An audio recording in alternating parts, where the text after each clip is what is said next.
because we can get conflicts sometimes in consent, particularly over time.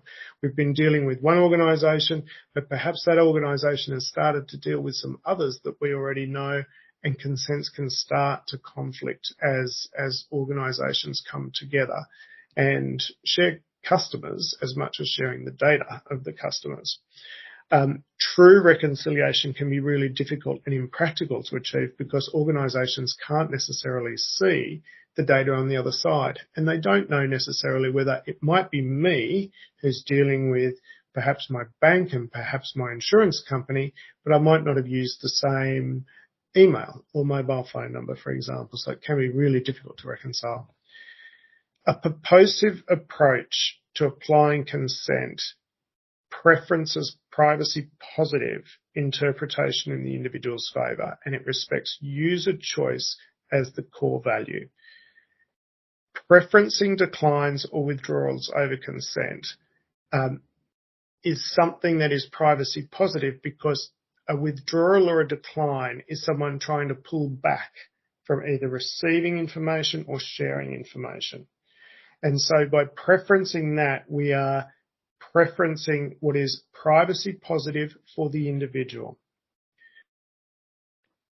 The life cycle that personal information goes through is different for different individuals and organisations, but generally there is a linear temporal or time basis to that life cycle, so that, you know, there are timestamps, for example, or dates on documents that help us to order actions.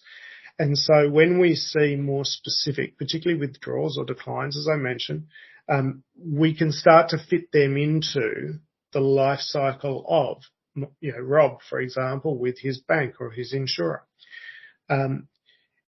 If a paper consent was obtained many years ago, and if it was quite general at the time, just sort of saying, yes, you know, I allow you to use my information for marketing, a later, more specific digital withdrawal for a particular type of marketing, such as no email marketing or using the preference consoles that we talked about, would likely take precedence because we are more granular now in the digital world, and we are more able to recognise that granularity and deal with it.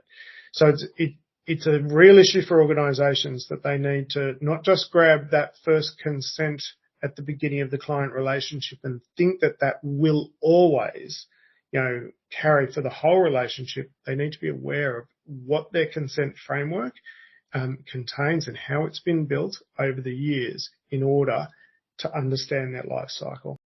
A withdrawal of consent may be communicated in different ways too. We need to think about an individual might have found it useful to communicate on paper back in the old days, but now today they prefer their mobile phone.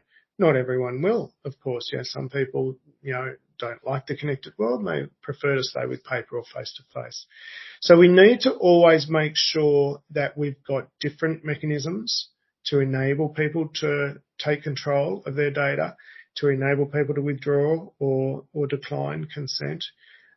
We need to make sure that we don't ask people to channel match or format match. That means when you first opted in, you've got to decline or withdraw through that same channel or through that same format. You know, that's impractical today because, you know, we've got so many new ways to communicate with people, particularly for long-standing relationships.